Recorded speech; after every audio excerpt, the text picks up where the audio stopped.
Happy Sunday. Welcome back to Retake the Week. It's been a bit of an up and down. We're back to Tier 1 play, so in that sense, we got some stuff to talk about. But it's going to feel weird to not spend 55 minutes just talking about transfer moves. So I guess that's going to be a fun thing to have to deal with now. Actually talking about Counter-Strike. God, we're going to have to be frauds again, Quack. It's a goddamn shame. But yeah, before we get into the rest of everything, before we start talking to Quack, before he gets to have his word, members get access to a bunch of special perks.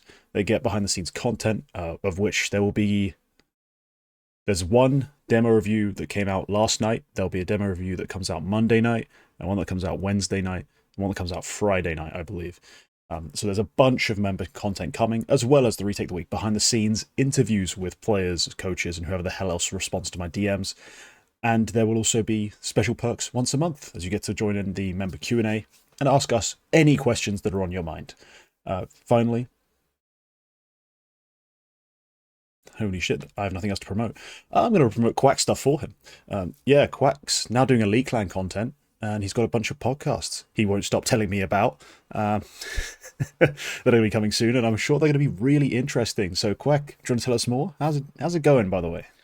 It's going great. The heat is sweltering. The skin on my feet is starting to peel, but that's what summer is all about. And recording a fuck ton of podcasts. Yeah, we've got another one recording later today. I have fucking 3 episodes to record today. It's insane. It's going to be like 5 hours of podcast content in my day. But we are launching the show on the 24th of July, so keep an eye on Twitter, and the first episode should be up by the 31st, and it's going to be a very, very, very interesting one, which is being recorded later today, actually, immediately after we hit stop record here, pretty much. Yeah, so that's the promotional stuff done. I'm gonna be honestly keeping an eye out for this chain of interviews you're doing, because I already know half the guests, at least. And yeah, they're pretty good. Pretty good. So yeah, keep an eye out for that. But let's get into the biggest topic. It's the games that just happened this week. It's the stuff that I'm immediately starting to get smug comments about.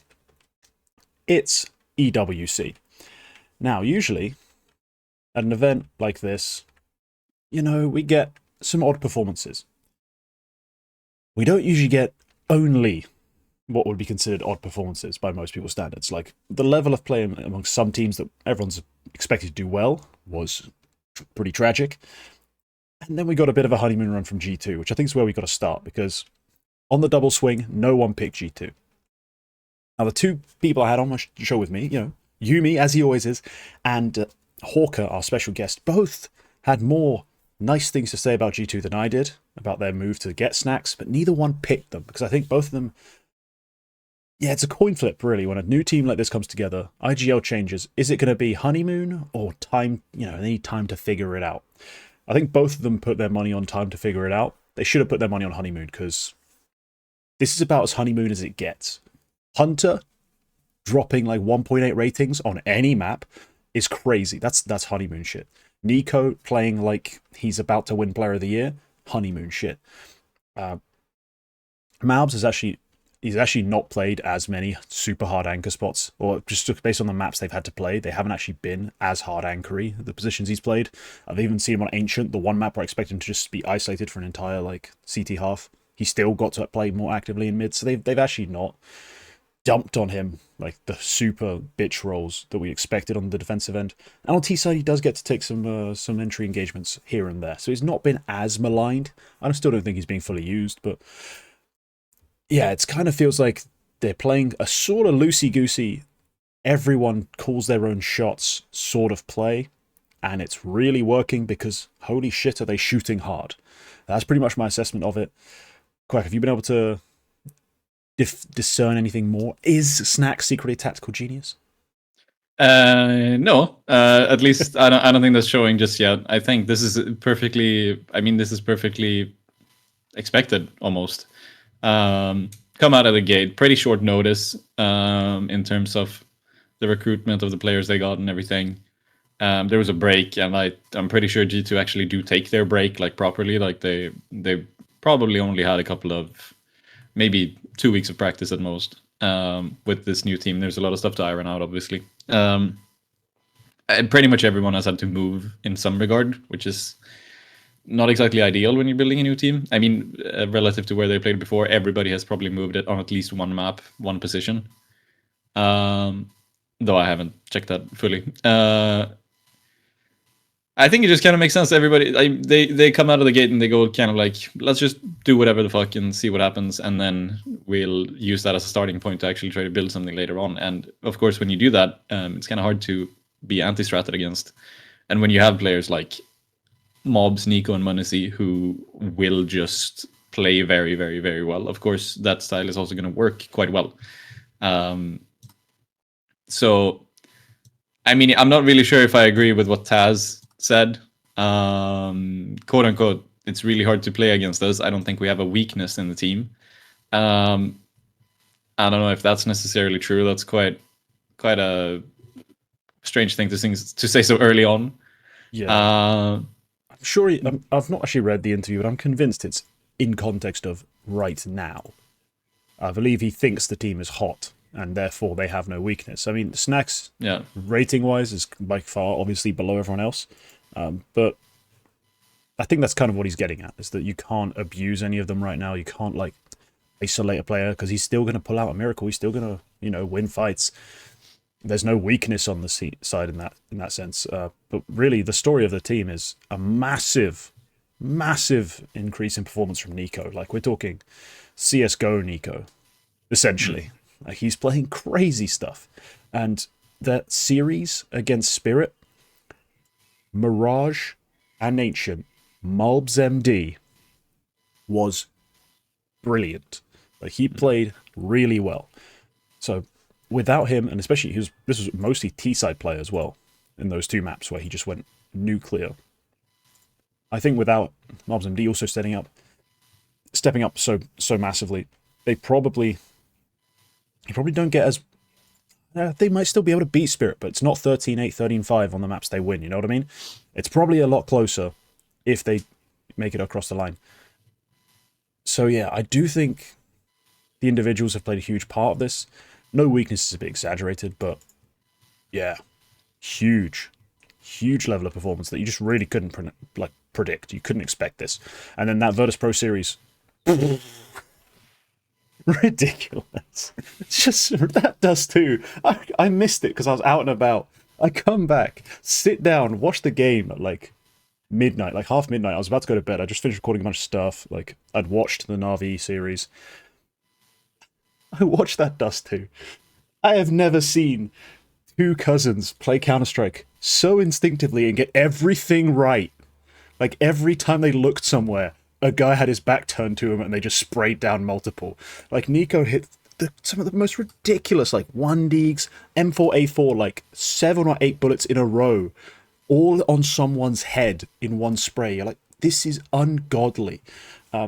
No, there's absolutely no way I believe in this level to maintain beyond this event, because what the fuck was that game? I thought they would lose against VP ahead of the game. I thought this was exactly the kind of game where their run ends, where they're just coming into the brick wall that can sometimes be Virtus Pro, just like this really... It's a slimy, gooey, just gets really stuck into the game play style, which is just I feel like VP as a VP's tagline might be hard to get rid of. So I feel like that would be exactly the kind of game where like James has everything under control, and it's going to be like, it's going to be what am I saying? Where like this is where G2's run would end in that case. Yeah, I get why. I think usually they would be a bogey team. But on that Dust 2, Virtus Pro didn't really have much in terms of solutions. They didn't really, I think, figure out exactly what G2 were doing, because G2, on a lot of those CT rounds, let them kind of just come to the bomb sites and then just killed them in the bomb sites. Like, you don't expect to get so much for free as a T side and still get wrecked. They did allow them a lot of space to explore, but then also it doesn't help that when they were going their final XX, that mid cross smoke, they lost like 3 different players just get spammed through it. You know what I mean? The gods decided G2 were going to win that game at that point, and yeah, it's an unreal level of performance. The Ancient game I actually haven't watched, which is kind of annoying because I usually like watching Ancient. I've seen some people say it should be removed. I complain about it. I don't get why. I love Ancient. It scratches my itch as a map right now, so I don't get that. But it does make sense that they are good on Ancient.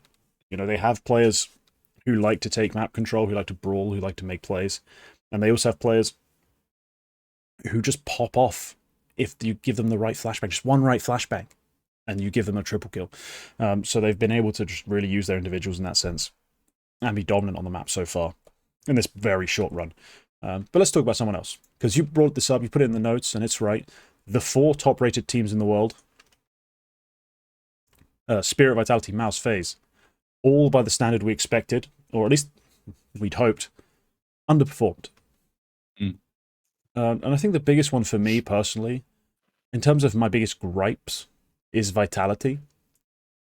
Because I watched that series with Virtus.pro with intensity. Like, I don't always do that. Like, sometimes I like to watch Counter-Strike as a guy who's watching Counter-Strike. It's like, oh, shooty bang bang, woo! Like, you know, that kind of vibe. But no, I had my notebook out. I was staring intently at every fucking movement. And I've got to say it. I got yelled at by an angry ZywOo stan, but ZywOo also played not great. But more importantly, the entire team played like dog shit. I think for a lot of the Mirage game, I thought FlameZ deserved to win the map. Especially on the T side, he was outstanding. But then he went completely missing on entire halves, which you just can't do if you want to win. Spinks, are you good? Like, what? It's not even that big a deal. It's EWC quarterfinals. How have you gone missing? I don't get it. I'm really frustrated with the team. I think Mezzy hasn't proved his quality, I think, enough in this roster to maintain his spot long term. So I think that's going to have to be a cut soon. But all in all, yeah, Apex takes stupid deaths. The calls weren't even that special. I think there's so many things to complain about. And yes, a minor point of that is also ZywOo had some pretty bad misses by his standard. Like, he's not Torgy. I don't expect him to miss so many times. And he did miss a lot of key shots, took some key deaths. Sorry if you just heard my phone slam into the table. It was a 5-man problem. Like, there's not a single piece who was good enough. Even if technically, yes, ZywOo was good. I wanted more, and the team just didn't deliver. I think, Vitality is probably the big one. I think Spirit, it's really hard to judge them, especially with how their spring season went, because they did have a couple of stumbles. I mean, they started strong and they ended strong, but in between there, it was a bit up and down. So maybe this is like where their level should be. It's kind of hard to judge them at the moment. I think I'm not sure I was too surprised by Vitality, because I think that squad wasn't looking too good even from the beginning of this year, just on paper.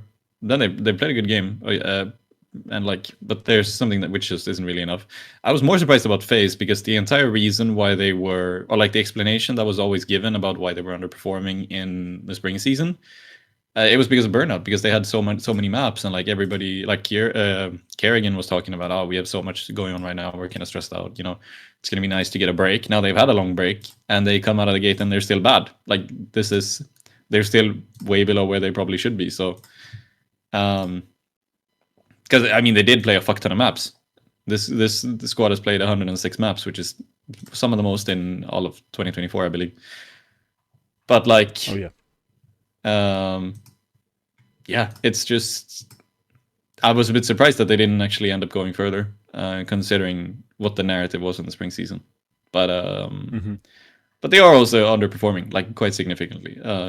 Because we talked about this in the pre-show a bit. Rops is just kind of having a bad year, by the looks of things. An awful year. And yeah, the usual solution was, like, if Rops is not going to show up, we'll usually get a good enough performance from Frozen. I don't think, like, the argument, there's been a debate, you know, going on, like, who's the better rifler, Frozen or Rops? And currently it's like, one's average, one's bad. Which, isn't really how you want to have that discussion if you're FaZe.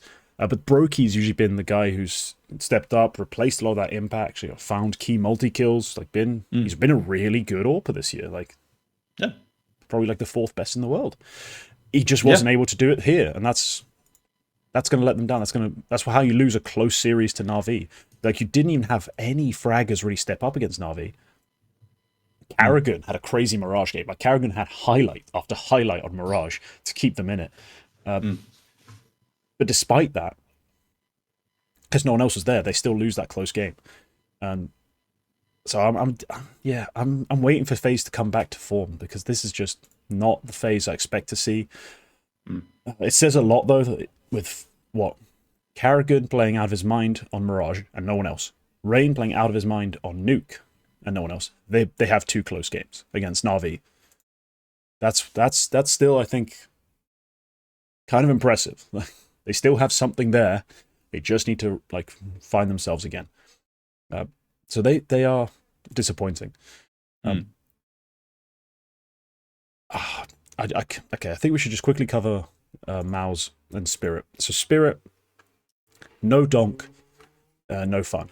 I think Donk here wasn't just slightly underperforming, he was horrible in this series, which is not something you really ever expect. He's become so synonymous with just dominance over the course of the year. You just don't see him having a, 0.82 series? Yeah. That's just not what you expect to see. Across 3 maps, had, nothing. Nothing went right for him. So perhaps this is a case of him not being on his hottest form and stepping into a server with Nico, m0NESY, MobsMD, and somehow also Hunter, which is the old formula for, hey, G2 go win something. If you got 4 players playing at a top 15, top 10 player in the world level, you're going to fucking win events. IGL or random human with a headset on or otherwise, you don't need some great mind with you if everyone's just going to frag like that. So I think there's an element of him just getting outclassed in that one series. But also, you do expect him to step up. So that's the big question mark for me. I don't think there's much else to say. Their game does kind of rely on him being able to take those opening fights and find impact. There's not beyond that point. You're recovering rounds, which is a bit hard to do, just magically. And then the other team, just to touch on the Mouse, their Na'Vi series, I think the Nuke game is where it really matters. I think Mirage right now, Na'Vi are the best team at playing it. They've played at the best at this event, at least in terms of their approach. Their Nuke game had to be stronger, and I think we saw, especially on that CT side, which they never really got started, no one was really feeling the game on the rifle front. Their riflers take a lot of key spots, do a lot of rotating, gambling. No one had a read on the game. Every read they made was wrong. They end up in the wrong spots so often. They end up really out of position. Yimfat was getting traded 1-for-1. As the opening death of a round. This is abnormal. They had a terrible showing on Nuke. And then, Mirage, they choked up. They played a team who were just better at Mirage as well. And they fell down. So that's kind of my assessment on those two. I don't know if you have anything more to add. I think they only even make it this far because of Jimpat. Because pretty much Brolan was kind of nowhere this event, which is sad to see. Particularly in the final series, he was absolutely nowhere. And even in that Furious series, I think they lose that game. I think Shui even said as much. He just said my calling was absolutely fucking nowhere. But it's a good thing we have teammates like Jimpat who can just take over a game, and do that. I think they go out in quarters if it isn't for the fact that Jimpat has that sort of level of performance. So I just think they need to fix something. But they've also been a bit up and down in previous events. So I think once they get some momentum going in the next couple of events, I think we can still see them move forward. Yeah, that's the key difference. If you look at that Nuke they beat Furia on, Jimmy was in the right spot every time, got pretty much a double kill every time he was challenged, and he won some clutches. It was kind of crazy. I had notes actually of the Mao's Furia game. I gave it some watching. K Serato on that nuke, nothing he did worked because of one Finnish boy. Like every time he thought, "Oh, I'm in a great spot for this post plant." Oh no, Jimmy just cleared Yep. it. Everything he tried didn't just got shut down. So that was a big factor on nuke. And yeah, Mirage just sorted. So yeah, going into the grand final, G2 Na'Vi. I want to hear your take. Who do you think's going to win this, and why? Man, I think Bit and Wonderful have just been on it, but in both of these cases, I feel like it is a case of overperforming where they should be. Both of these teams, of course. So it kind of, to me, it kind of ends up who has the question becomes who is underperforming them or who is overperforming the most.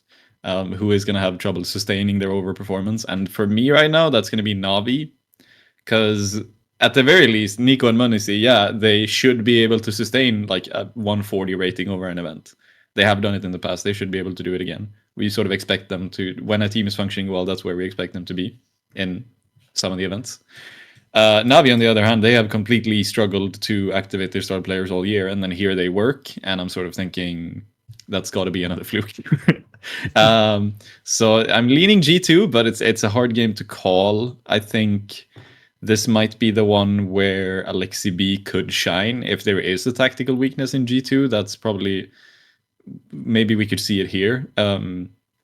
Wonderful and Bit as well played a great event, both of them. Maybe there's a chance for that JL kicker to kind of come through in this final, which hasn't really been in the same regard previously. Emma still not really working, but I'm probably I'm gonna lean G2, but I'll probably be cheering for Navi, to be honest. Okay. Something that's going to come up here is the veto. And it actually did come up in my head when they played Mouse, because Navi have pretty much had 2 permabans in the last 3 months. They ban Vertigo, but they also always get a second round ban Inferno. They don't play Inferno. And Mouse picked Nuke rather than picking Inferno. Maybe fearing a secret pocket hidden strat? I don't know, but I felt like they should have done that at the time. And then when it went as terribly as it did, doubly so. But here's the thing. G2 do not ban Mirage. Navi get to pick it. G2 then get to pick Inferno. And we probably end up with a decider of... God damn, this is going to be an ugly, what, like an Ancient, maybe? In any I think case, Ancient.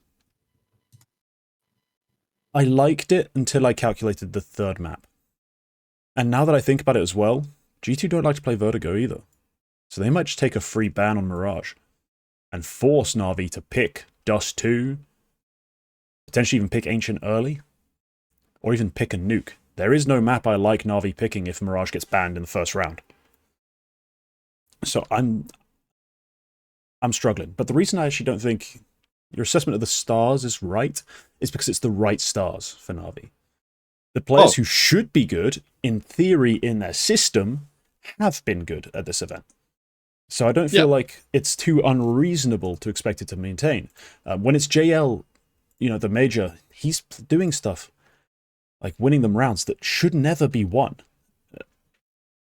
In this case, these are the right players who are playing the right spots. I think Ima being up and down is always going to be a big factor because he does play like really risky style. Like they do expect him to take a lot of calculated and sometimes miscalculated risk. He's got it right about as often as he's got it wrong this event. So if they're lucky, 2 out of 3 maps, he gets it right. And that's going to be on top of maybe not superstar level wonderful, but star level wonderful with really good play from Bit. I think they got a chance. They got a chance. I honestly still think G2 should be favorites, like in terms of the gambling sites, just because of the level they've shown us so far. But I don't know. I give Na'Vi a stronger chance than I would have if this was a JL 1.30 rating, team's got a round win rate of 41%, but they're still here somehow, like type of run. This has been a solid Na'Vi who've had pocket pick after, like that. Their Mirage has just been such a reliable old map to go to. I think they do have a really good chance here.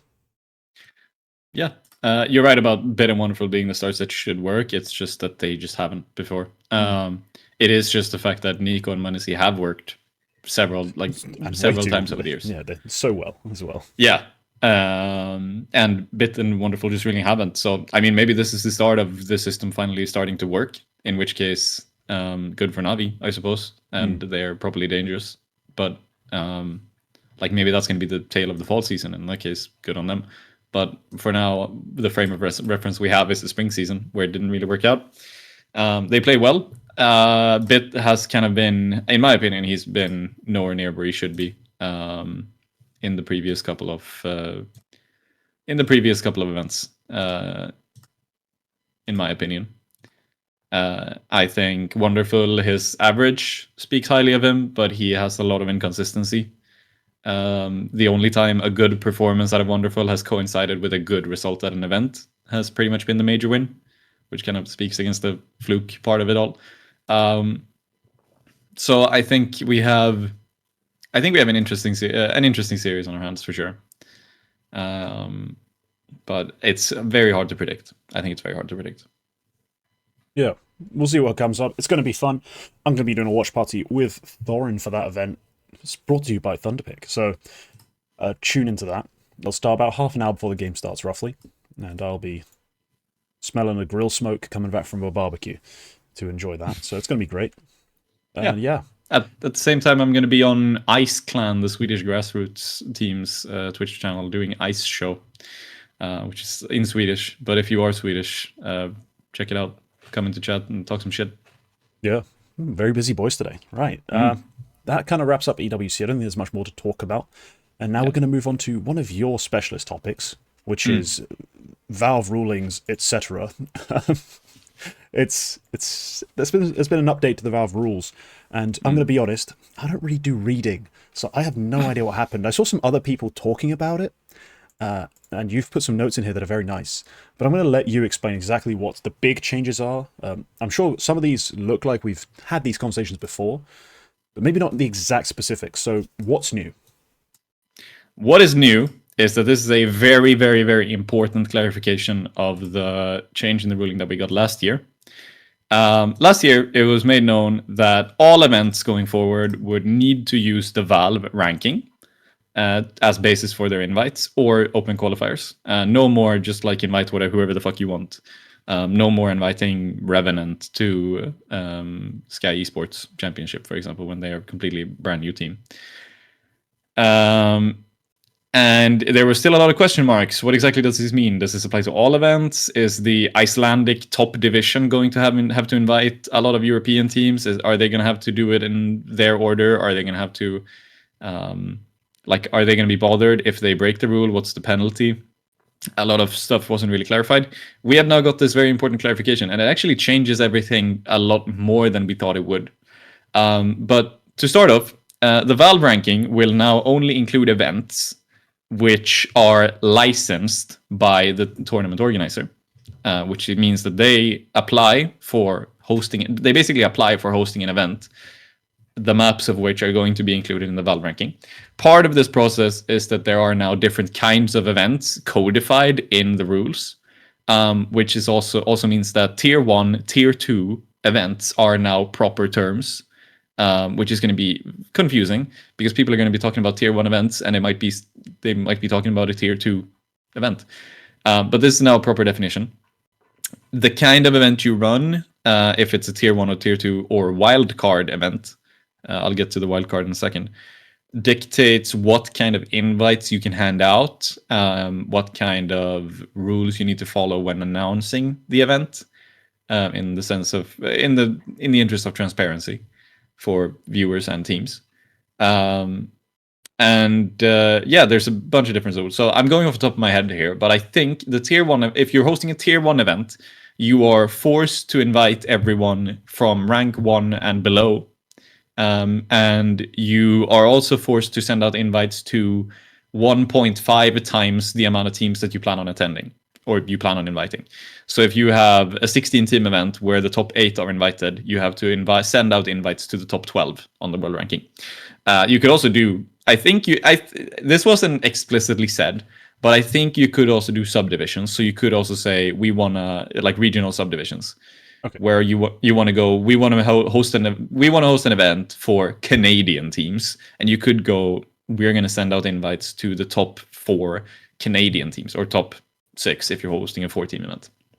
That would still work. So you could still do that. So in the terms of the Icelandic League, yeah, that would work. But there are also some rules about that. The Tier 2 event goes from rank 9 and below. So a Tier 2 event, you basically don't send out invites to the top 8 teams in the world. So according to Valve, the border for Tier 1 and Tier 2 teams is rank number 9.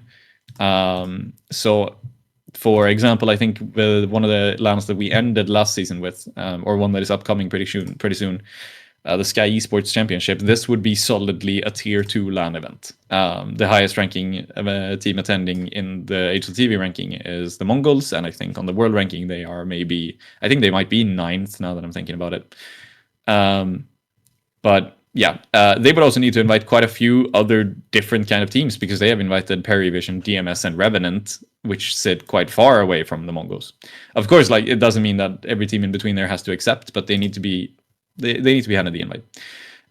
Finally, the wildcard event is something like the Blast World Final, where you basically say, well, this is something, when you've run 3 Tier 1 events in a year, you're allowed to run 1 wildcard event, which basically says you can invite any quote-unquote wildcard team. And these events are also, or these wildcard invites are also valid for Tier 1 events.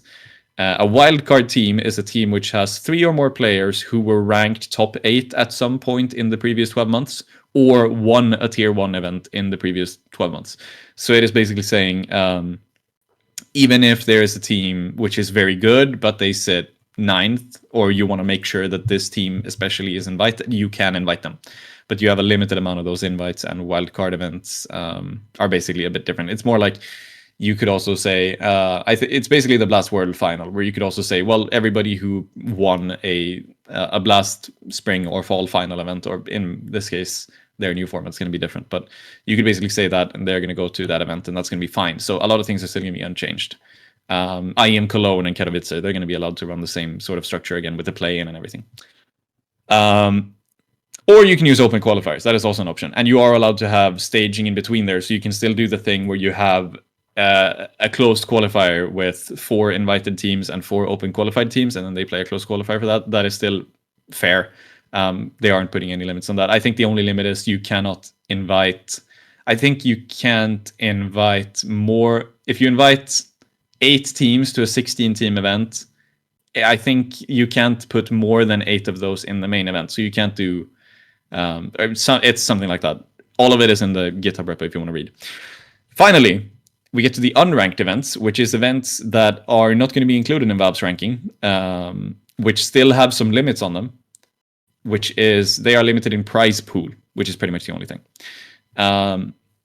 So one unranked event cannot have a prize pool larger than $100,000. And if an organizer is hosting several unranked events in a year, the total prize pool, or actually it's not even prize pool, total amount of compensation. So even if you do have, because all of this needs to be public come 2025, even if you do have alternative ways of sharing your revenue with the teams attending, that also needs to be under this limit. The limit for over a year is 250,000. And the reason for this, I think a lot of people saw this and they thought, wow, this is going to change quite a lot of things about stuff like the ESEA ladder. To me, it's pretty clear that the reason they're doing this is because then they can't, you can't circumvent the Valve ranking. You can't be ESL and say, well, fuck the Valve ranking. We have our own ranking. We're just going to not bother with the Valve ranking and run our own tournament circuit on the side. And just all of our events are going to be unranked, but that's because our ranking is the only one that matters. That is not the case, because then the penalty is that you cannot host any ranked events whatsoever. I would assume. This will force the CCT circuit, for example. They are way above $250,000 a year in total compensation. They will need to change their format significantly because they invite seemingly random teams. They have no open qualifiers. all of that now needs to be following the rules. Same thing with the ESEA ladder. This is a bit unclear because they either need to drastically decrease their prize pool for like the entire ladder, like all of the regional variants of the open to advanced ladder and the Challenger League. Because the Challenger League, that's probably going to become a tier 2 event. But something that I was wondering about is like, okay, so but this ladder works on the principle of you maintain your position into the next season if you have a good enough finish. I think according to the rules, that is not going to be possible anymore. And I mean, you're not going to host ESEA Open or Intermediate with invites based on the Valve ranking because those teams aren't going to be ranked there. So I think we're going to see a drastic. Either we're going to see prize pools just completely disappear from the lower divisions, which could have quite drastic changes to like the North American scene or the South American scene, where even if a couple of $100,000, the couple of hundred or a couple of $1,000 you get from a playoff finish in ESA main, maybe that doesn't really matter, but it is still going to change quite a bit. I think even just the Challenger League prize pool goes about $250,000 a year, so even that is going to decrease significantly, and that would have some impact on the teams attending for sure, especially in North America. Or they just completely change the structure of the ladder entirely, where you might have something like a very broad open division, which is completely unranked and has no prize money, but it's like fucking everyone. Like we're going to have 24 groups, and then all of them go into maybe one relegation section that then goes into the Challenger League or something like that. I think we're going to see some drastic changes there for season, probably 52 of the ESA season. But the one thing that is the difference between a tier 1 and tier 2 event as well is how early you need to announce all of the details of your events. I'm just going on and on about this, but that is the final big difference, which is tier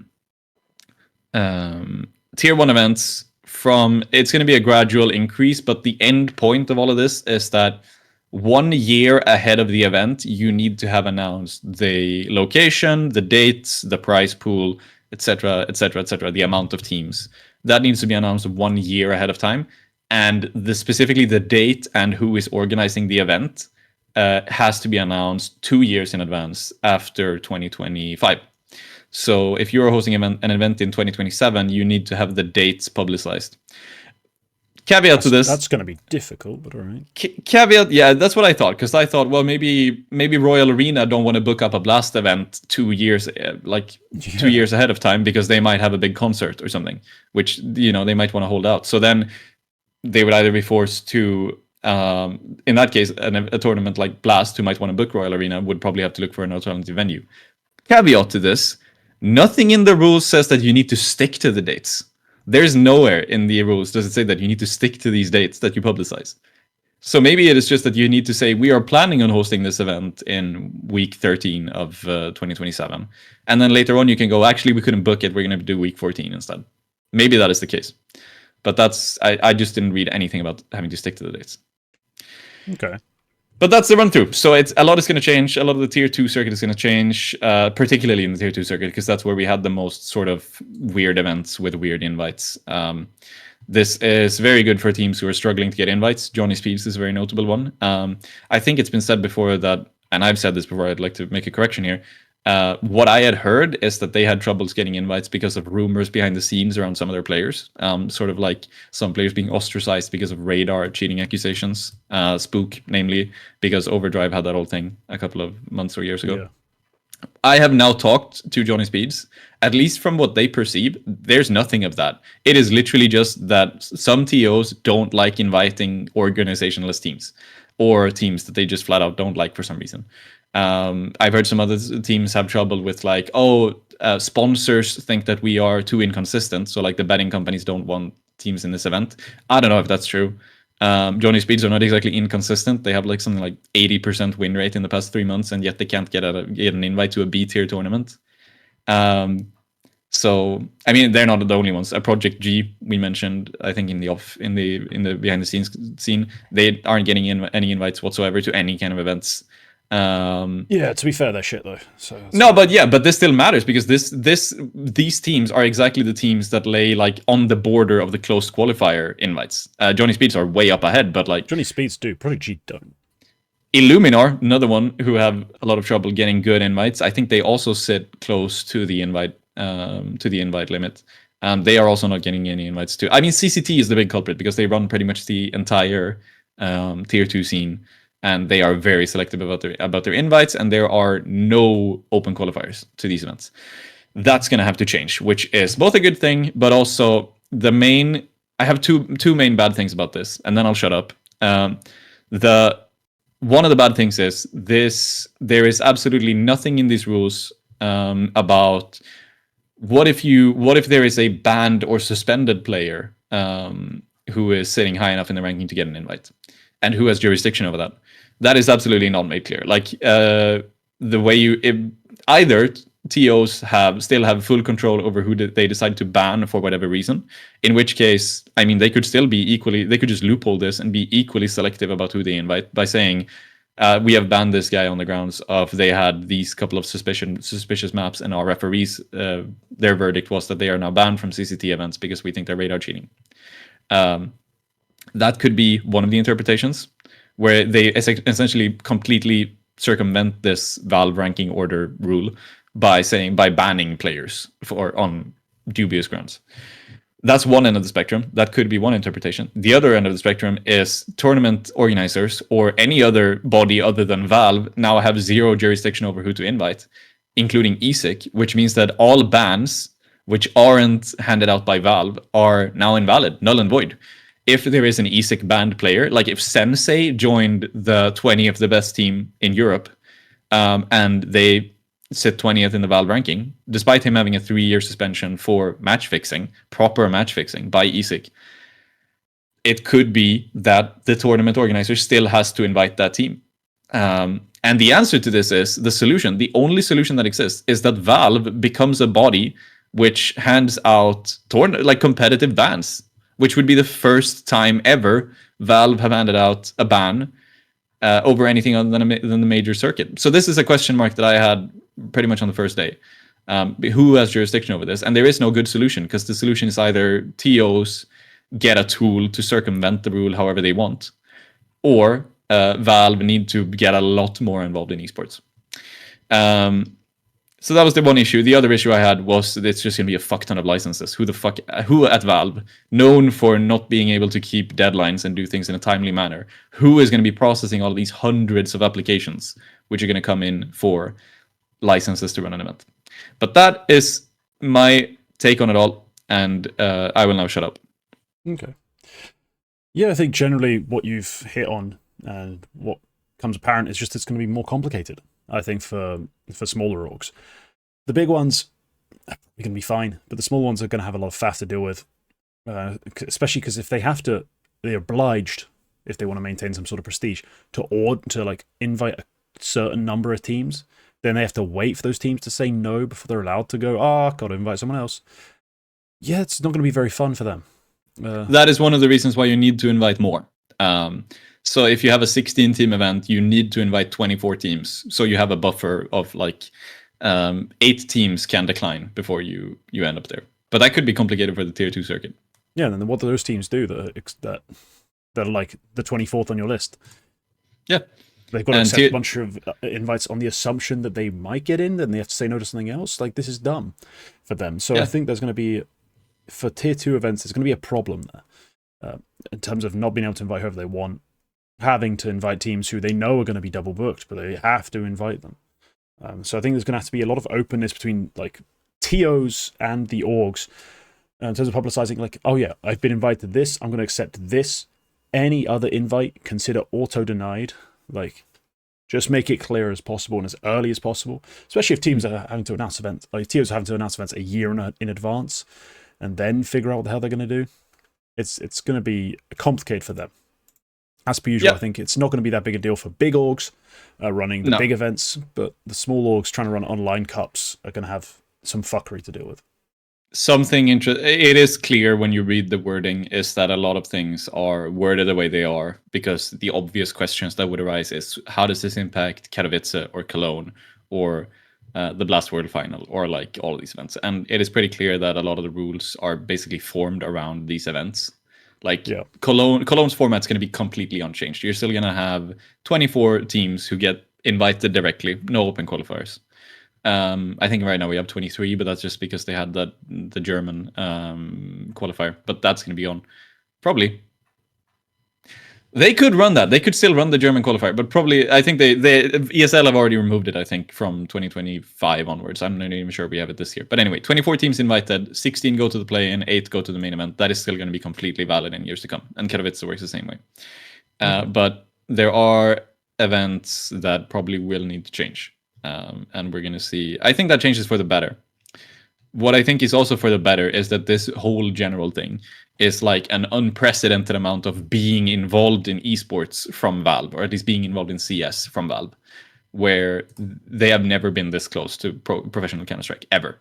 And it's a big U-turn, because I remember like a lot of the time when you and I have talked about ESIC or whoever else in terms of a governing body over competitive Counter-Strike, the sentiment has always been, yeah, but Valve have made pretty fucking clear they don't give a shit about professional Counter-Strike, and they really don't want to get involved, because then they are like a governing body. Now they actually have quite a bit of influence, and they have made this choice consciously to make this shit happen. Yeah, so we step one step closer to the Valve Esports Commission that I have been asking for a while.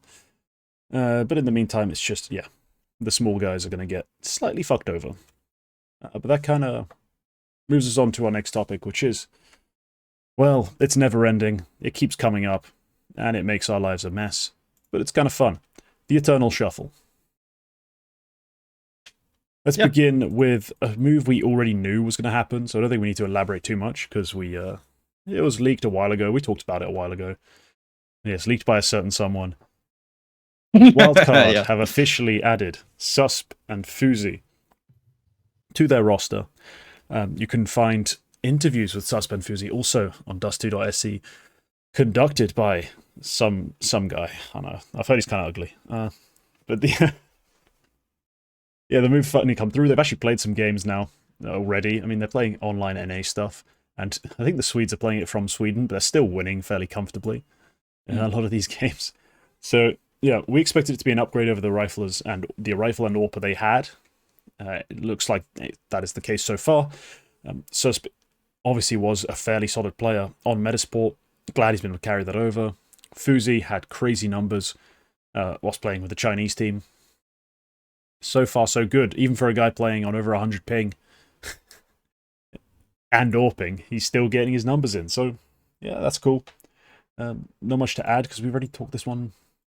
There's one thing interesting which I've just noticed, which is the opening kill distribution. In 9 maps, Susp is over 30%, which is quite a significant deviation from his Metasport times, where that was more Adam B and ZTR up front. So Susp is, at least so far, the main guy on T side taking opening duels, which could change, of course. Sonic has also been on one. Holy shit! Like he's been playing well.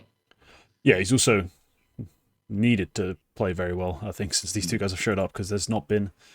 Well, these guys are playing on 100 ping. They're very fresh. You needed the rest of the team to show up, and so far so good. They've dropped 2 maps. Can't complain. 2 maps out of 9. Yep. Right, the next move, which has ruffled some feathers, raised some questions, I think, for some people. But Imperial have cut Henny and are now moving forward with Try. Personally, I love this move. Not necessarily from the cutting of Henny, because I think he's actually played pretty well. It's more that they've added Try, who was a prospect like 2.5 years ago, and he gets another shot on a team that might be real. Because a lot of the time he's been bounced around teams that are like, oh, let's sign Cold Zero, and then he'll be our IGL, and it'll magically work. And no, it fucking didn't. So here he is on a team that has shown they can play at a really solid level. Didn't necessarily need this change, but they've made it anyway. And so hopefully we get a bit of a revival of Try's career. Yeah, and he played a good game. No complaints, no notes. I think he played very well on Imperial. I don't think this change was anywhere near necessary, but it is fun to see Try. I think Try still maybe hasn't had the best try at at being a good CS player. I think maybe he hasn't really had that fair shot. because he has been a bit here and there. It was 9Z, arguably, but he left that team for, I think it was health reasons. I think he did say as much. But early in the year, he said, "I'm ready to come back," and he's made a comeback. And yeah, hopefully they can do well. Yeah, not much to say. Good guy. He's played good on various teams before. 9Z, most notably, both the first and second time, I believe. But yeah, he was outstanding the first time on 9Z. Like, he was yeah, the highlight of that team. That wasn't quite as good as it is now. Like, back then, they had some players that, like Max and DGT at the time, were still playing pretty well, but Santino was the big name on the team, and yeah, he made some stuff happen. But then yeah, an awkward period after that. So I'm glad. Yeah, Zero Zero Nation. Zero Nation was just a weird team in general. It was a terrible idea of that project. Yeah. The initial roster they put together was just dumb. Yeah, and then back to 9Z, and then he fucks everything up by leaving. And I remember 9Z were quite distraught about that. It was like, fuck, we finally had the team we wanted, and now he leaves. And then they get Martinez, and they hit their best period ever. But now he's back in Imperial, and I hope he can keep doing stuff at this point. I really do, because I like him. Yeah, big fan. All right, Astralis female have added Nea, Pulox, and KitKat. The Guild Core. It's the Guild Core, but I need to remind myself who they're even replacing. Aurora, Anya, and Josephine. Yep. Right. Yeah. It is a good team. It does. I've talked about this at length because I put out an interview yesterday with Nia. It's a cool move in terms of people are interested in Impact League, especially long term. I feel like it's very good because they're putting a relatively experienced, but also not like super experienced. It's like the sort of, I feel like these players could be in their prime period of their career at this point, and they're putting them together with two 17-year-old prodigies, which is a good move in my opinion. I would say arguably this is an upgrade over the previous guild roster with D7 and Ana. I would say so. The role distribution is maybe a bit weird. Pulox is taking over AWP, which is not the first time she's doing it. She's done it very well in the past. But we do have a first time IGL, which is obviously going to be some question marks in KitKat. But especially if I'm looking at like the next 3 Impact seasons, I think this team could be really good. Maybe not in the upcoming one this fall because it is still a bit short notice. But I like this team. I think it's a cool team. Okay, the problem I have is that they have signed the Filmer Guild FE core. They've just signed everyone who wasn't fragging. Which, I mean, it's an upgrade in the terms of like Astralis, women's team was massively underperforming at the last Impact. Like, they were horrible. And Astralis have generally done a terrible job of putting together like female rosters that are competitive, talent rosters that are competitive. Just historically, they've been all over the shop, but mostly bad. And so to get a coup of like, the guild core, I should have been looking at, well, D7 and Ana, but they've stuck Scandi. And I guess, yes, upgrades. But I don't think they're going to come close to the level Guild FE were playing at. So I'm kind of miffed. I think it's a step in the right direction, and it might give them a chance if their prodigies have the talent they could have as officially listed prodigies. You know, Ismo and Marie, I believe the 2 you're referring to. If they can show more of that hidden, very well hidden so far talent, then great. I think they could potentially be a decent enough team, but I don't see them as a realistic Guild FE replacement in terms of the level of play. That seems like a massive reach, and it's based on very little. So I wouldn't put a downer on that. Since they didn't show much statistically in the last season, Ismo and Marie, I can agree on that. But since since we were covering that, I was looking at a lot of stats, and I mean those two especially. Like when you broadened it to like, I think they were playing intermediate at the time, and like some of the traded cups and stuff that wasn't HLTV covered at that point is also Impact Cash Cups, when you broaden it to like a bigger map count, pretty much everyone on Astralis W had the same rating except for Isbo and Marie, who had like 120. So like they do have something going for them. I think maybe this season it's still going to be a fresh team. It's going to be difficult to unlock something. I think their goal is going to be to hang around. But I think long term, this is a cool, good team, especially if they can unlock that. But that is a question mark still. Yeah, it is. Yeah. So I'm curious to see where D7 actually ends up. To be Nowhere. honest. Right now she's taking a break. She's entirely given up. Okay. Right now she's taking a break from CS. That's what Nia said in the interview. She might. She just said she wants a break for a while, so I'm assuming she's going to be back. But right now she's taking a break. Yeah, because D7's been outstanding, and ever since the like D7, who's the other one who made a move to an international team from the Portuguese roster? She was on big. I'm blanking. Yeah, Zana, Ada landed in Ensathina. I'm thinking of Zana and Jenny R realistically, but also Ada and Ensathina. That roster, not necessarily roster, but that group of players dispersing and adding fragging to a bunch of teams that needed it was kind of important, in my opinion. So, be interested to see where she ends up. D7 when she does come back, hopefully. She's a quality player. Big fan of her game, so that's something to look out for. Our final move that's listed here, Paravision have added Alpha. Yes, you're right. That guy who you've never heard of, but who was briefly kind of part of the rumors for C9, but not really ever. I didn't really hear enough to consider it a legitimate connection. But Alpha, he played on Sprout briefly. Before that, Boston Crab, the C9 Academy, that also might be where people know him from, and Spirit Academy briefly. I believe on all these academy sides, has he not been the IGL? A lot of them, yeah. Yeah. He has been a caller in the past. He was on Sprout as well. He's officially coming in here to replace Jerry, so I'm thinking, is he going to be captaining this side? I think he will, and I think that because he was connected to Sprout for a while, he got signed for the team, and then he left shortly after. And the reason supposedly was that the team wanted Rals to take over IGL and wanted to keep Alpha on as a rifler, but he just straight up would rather leave Sprout than not be calling, which is an interesting dynamic for an up and coming player in what would have been early 2023, I think. Wanting to leave Sprout because you weren't calling is interesting. So I think he is pretty much like he's a caller by heart, I would assume. He looks like Nipple's evil cousin. Anyway, it kind of does. I've just had the two of them open in tabs next to each other just to look at them. It's like NPL's the version that has both parents, and Alpha's the one who's grew up on the wrong side of the tracks, but still. He looks like an LPL, an old LPL mainstay friend of ours who lives in Serbia. Okay. Shout out to Zika.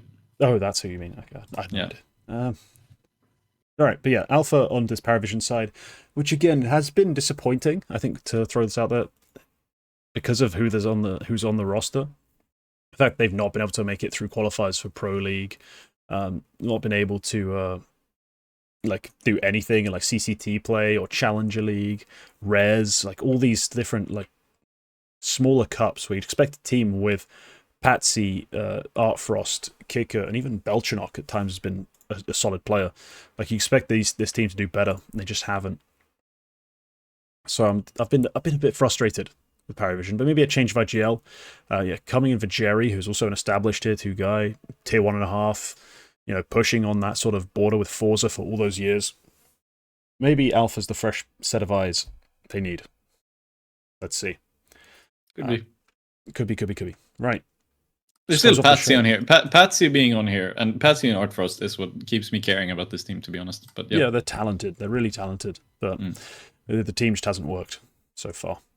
But as I was going to say, let's wrap up the show. Prospects of the week. Are we going to be sub-hour? No, we're going to be just over, but still. Fuck. It's close. It's a good shot. A good try. Right. My prospect of the week. There's a little-known kid called Jambo, which I love saying. Jambo. He plays on Passion UA, who are a Ukrainian side of children, basically. It feels like, and they just went rampaging through tier 2 in the past week. To be honest, this is not the first time they've done this. They are a bit of a canny team. Like, they're a bit of a difficult one to deal with in tier 2. And yeah, Jambo, huge week. He's a Norper. 36% of his kills were AWPs this week. He's also outstanding with a rifle, and that's why he's a really fascinating player to follow. Really high impact this week as well. Okay. I made sure to save that. Yeah. I ran out of disk space. Been recording too much shit and not clearing out old stuff, I guess. Right. But yes, Jambo. Yes, what I was going to say is I need to keep reiterating this. To be a great AWPer right now, you need to be a really good rifler. And Jambo definitely does meet that category. Definitely one to watch in the future. It's just a shame that like this team's been together so long. I kind of feel like because there is no real upward progression right now in the Ukrainian scene. Like, there's no Na'Vi Academy. Like, they've been together over 11 months playing pure tier 2 under Kane as their coach. So that says a lot. They're quite a team. They just haven't been able to take the big leap up to tier 1, which is going to be difficult if you're just grinding away in tier 2 with a bunch of kids. But no, that's Jambo. Who have you taken? First of all, that's a nice pick, and Passion UA have been on one. I did just want to point out that, yes, they've been together for 11 months, but they've only had their IGL for 5 months, and yet he has still played just 20 fewer maps than the rest of the players. So they've really been on a tear recently. And it's a big props for Fear, the caller, who I think has been touted as someone who is a good IGL, is someone for the future, which to me has never really worked out. He didn't really have anything going for him other than what other players would say about him. But this specific stint with Passion UA is like a big... I think that might be one of his bigger achievements as a caller so far. Like, him outright. And if Jambo is doing well, that's also to his credit. I have gone for Susp again. I think I have picked him in the past. He had a very good week. We already talked about it, but I think it was also he's also done a very good job specifically because of the supposed role change. He did not previously play this sort of what I'm assuming is a bit of an aggressive extremity kind of role, especially on Medisport. He was absolutely not playing that, and the suppositions about there being a role clash on Medisport, he disagrees with that entirely. He thinks they had excellent chemistry and there was absolutely nothing wrong with the structure of the team, as opposed to what Zeeves and Abdi would be saying publicly.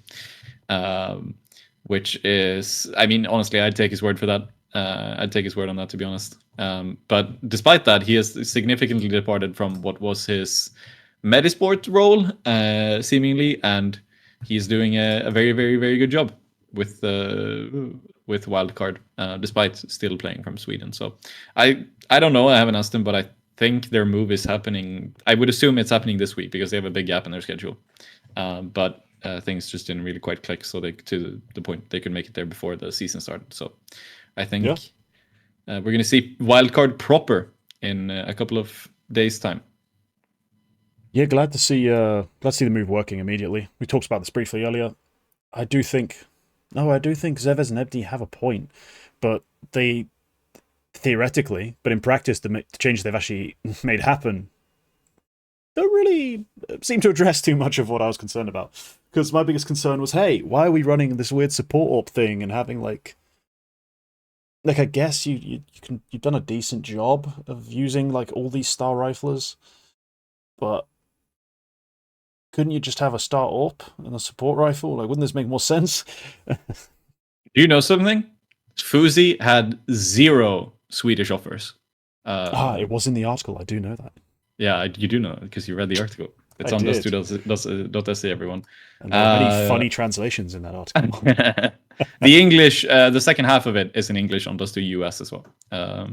He had 0 Swedish offers, which makes sense because the teams that would be interested in him is Alliance and Medisport, and both of those teams they are kind of built around Bodenmaster and Jacquinho as like characters. So it kind of makes sense. It's their teams. So yeah, which is kind of dumb. I'm going to be real. I do think the Swedish scene does suffer from these sorts of ideas, like built around his personality. Does he shoot people? No. Stop. But anyway, the Swedish scene has had a history of friends bullshit getting in the way of winning, so they're not going to stop now. But alright, that's the show. If you made it this far, you're my hero. Leave a comment telling us why we're wrong, because I'm going to read them. But I just need the interaction.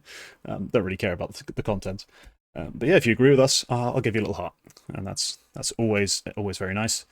And yeah, like, sub if you want to see more. Members, remember, there's a bunch of demo reviews coming. I just can't schedule them, so I'll have to manually do them, so I might forget some sometimes. I was checking earlier. I can't actually schedule videos to go from unlisted to members only. So I have to do it myself. And hopefully I don't forget. But alright. Thank you, Quacke, as usual, being my Article Reader support staff, because I cannot be bothered. And that's it. We'll see you in the next one. Goodbye.